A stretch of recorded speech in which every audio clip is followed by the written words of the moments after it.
10-20 milionama byste... 20, tolik? Jo, to byste asi dostali 10 až 20 milionů, jo, i s tím domem, takže ten dům tam není rozhodující, přesto má svoji funkci, poněvadž ten budoucí investor řekne, ano, tady už stojí zastavěný pozemek a je to i lákadlo určitý, má svoji historii a všechno a je to opravdu snadno dostupný ze všech možných stran a plně zainvestováno. Čili vy byste si vyřešili veškeré svoje problémy, jo, s bydlením, se stavařema, se vším, a ještě by vám zůstalo mnoho finančních prostředků na... Na co? Na dovolený a na auta a já nevím na co, prostě na takový spokojený živobytí. Dneska takovýhle dilema, kromě vás, mělo tisíce restituentů v Praze. Někteří se rozhodli tak jako, že neprodají a skutečně vydržejí a budou dál investovat do toho svého zařízení, aniž by se třeba někdy vůbec dočkali toho, aby to v plné spokojenosti mohli užívat. Ne, ty restituenti to dostají, dejme tomu, po x letech nebo po předcích, ale my jsme tam bydleli, že jo, nemají, no.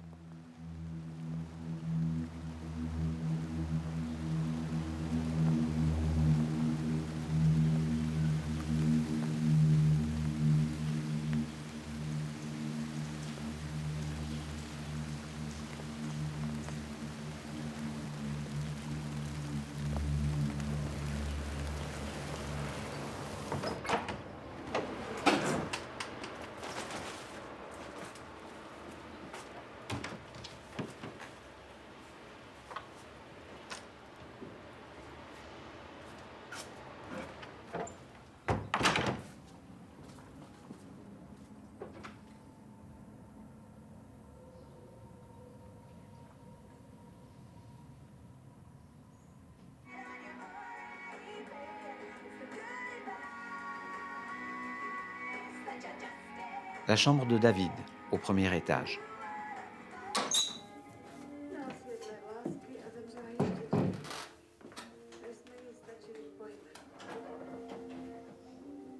À côté, une des chambres de Charka, sa chambre d'hiver. 8 mètres carrés seulement, mais facile à chauffer.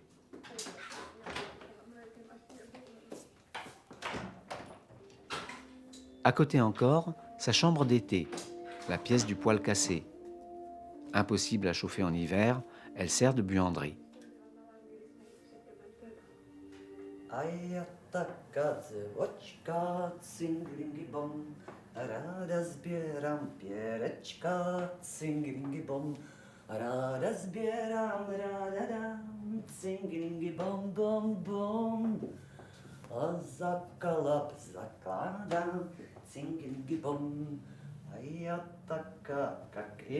Dans la Tchécoslovaquie des années 50, mon grand-père, l'acteur, a tout pour être heureux.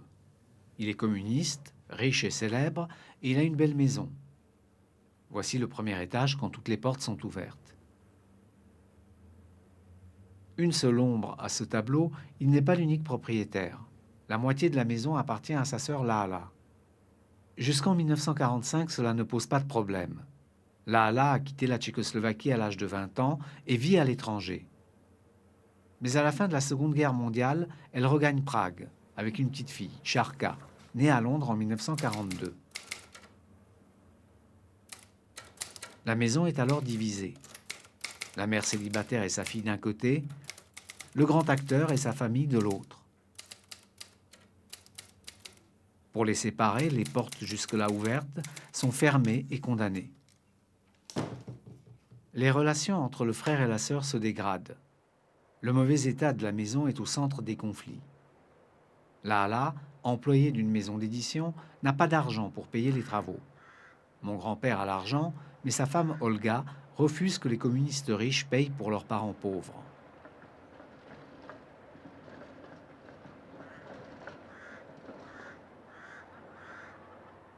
La lutte des classes à la maison. Pour narguer les bourgeois rouges, Charka leur chantait à travers la porte des chansons de brigands russes.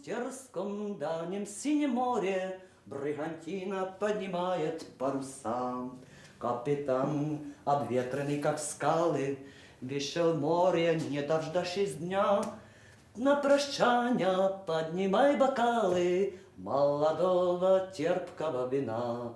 Поем за яростных, за непокорных, за презревших грошевой уют. Вьется по ветру веселый Роджер, люди Флинта гимнарям поют. Ty jsi byl tam ještě moc malý, takže jedině, co ti mohlo vadit, že jsi byl tady odtud vypuzen spolu se sestrou a s maminkou. Ale my jsme tady žili v podstatě dvě rodiny. Jedna bohatá a relativně samozřejmě a jedna chudá. A takže jsme se prostě na tom malinkém prostoru, protože jsme se třeba nesměli koupat v koupelně pro panstvo, tak jsme si museli vyrobit tady takovej sprchovej kout a všechno v jednom, jak to tak bývalo i ve venkovských rodinách a ve venkovských stacích, že vlastně jedna místnost sloužila víceméně ke všemu. Ale celkem nám to s maminkou stačilo a nevadilo, a pak když jsem měla syna, tak to taky všechno šlo.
Les familles les plus divisées se retrouvent, on le sait, pour les grandes occasions.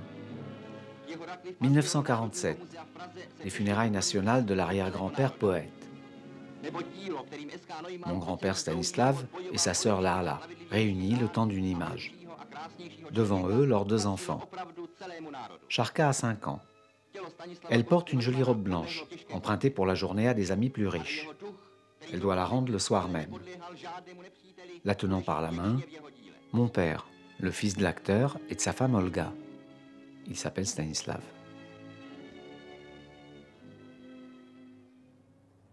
Fils unique, choyé par ses parents, il connaît une enfance sans histoire, brutalement interrompue en 1939, quand les démocraties occidentales abandonnent la Tchécoslovaquie à Hitler.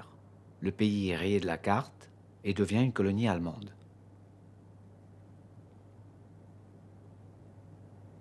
Mon père est âgé de 16 ans quand il rejoint un groupe de lycéens communistes engagés dans la résistance contre l'occupant nazi.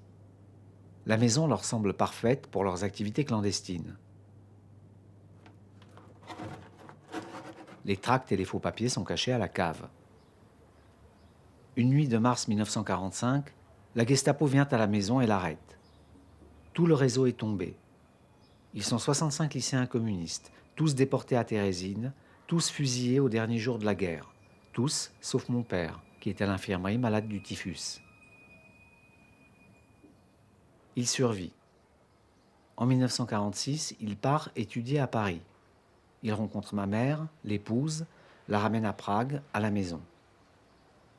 Ma sœur naît en 1948, juste au moment où les communistes prennent le pouvoir.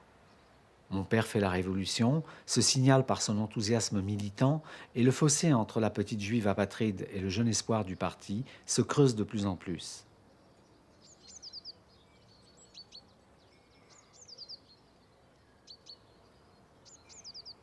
Installés dans notre pièce du rez-de-chaussée, nous sommes la troisième famille, la plus éphémère de toutes. À ma naissance, en 1949, mon père n'habite plus avec nous. Il est au grenier où ses parents lui ont aménagé une garçonnière. Il écrit l'œuvre qui lui vaudra un prix d'État et la gloire. Un poème d'amour, Láska en tchèque.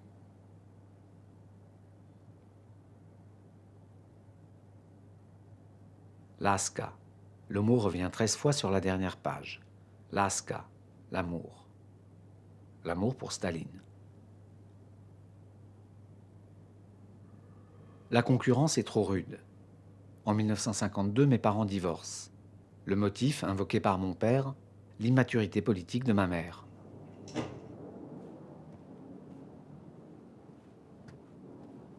Staline meurt en 1953 et mon père se retrouve minoritaire au Congrès des écrivains tchécoslovaques, le congrès de la déstalinisation et du dégel, où il fait figure d'accusé. À 27 ans, il est devenu le symbole de la vieille garde stalinienne. Il cesse d'écrire, devient un homme d'appareil, un rouage.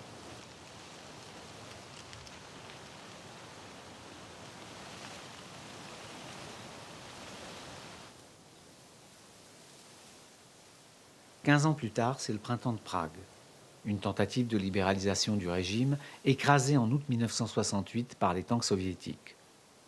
Tous ceux qui ont un nom sont alors sommés d'entériner l'invasion et l'occupation du pays. Contre toute attente, mon père refuse. En 1970, le parti entame contre lui une procédure d'exclusion.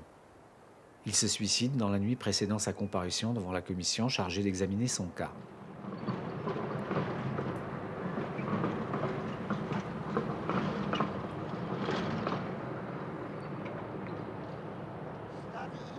Tak si hloupý. Si myslíš, že na tu strachatinu ještě někoho uvábíš a nějakou panenku chytíš? Či snad jen sobě pro radost? Ne, jí jen pro ní. Quelques mois après le suicide de mon père, la télévision vient à la maison pour filmer mon grand-père, qui va fêter ses 70 ans. Le vieil acteur joue la comédie. Le jeune homme qui lui donne la réplique est Julek, le fils né du second mariage de mon père. Vzdycháš a škemráš, věšíš pentličky. A jak si učesaný, ulízaný. A boty ukáž, červené botičky, na těch si stal záležet.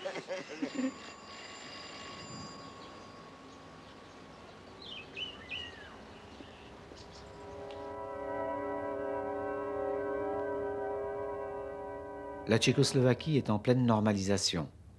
Les hommes du printemps de Prague sont chassés de leurs emplois. Certains partent en exil, d'autres en prison. Une garnison soviétique campe sur la colline au-dessus de la maison. Et mon grand-père continue à sourire pour la caméra.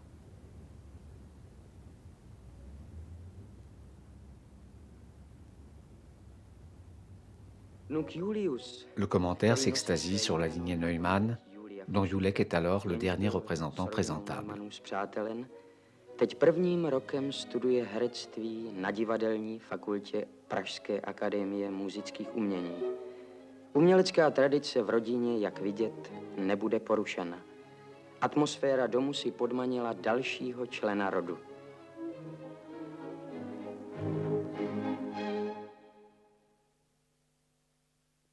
Vient le moment de porter un toast.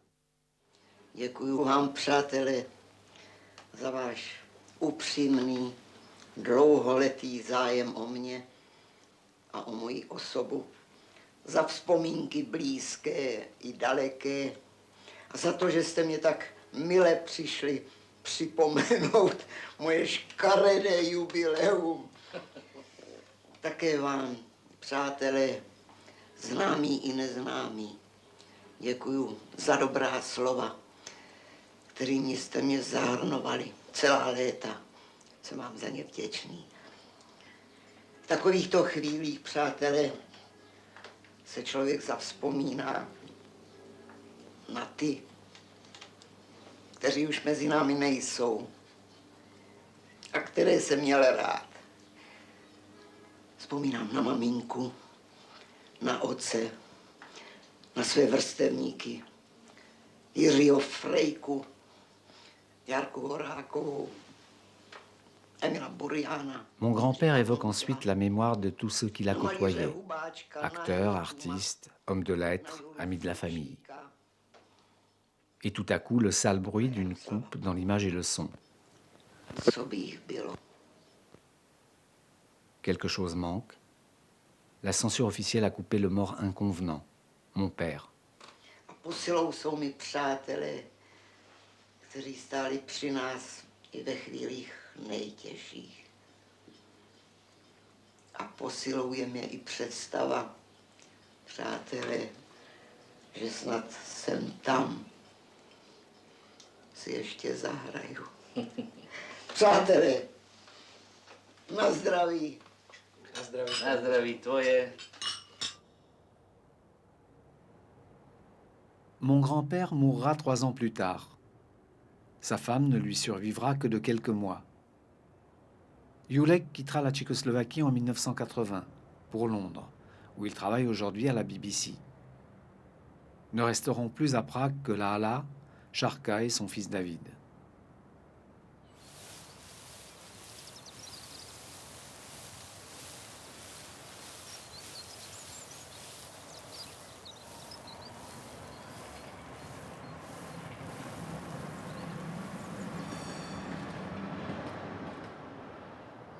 En face de la maison, une chapelle marque l'entrée d'un des plus anciens cimetières de Prague, le cimetière d'Olšané.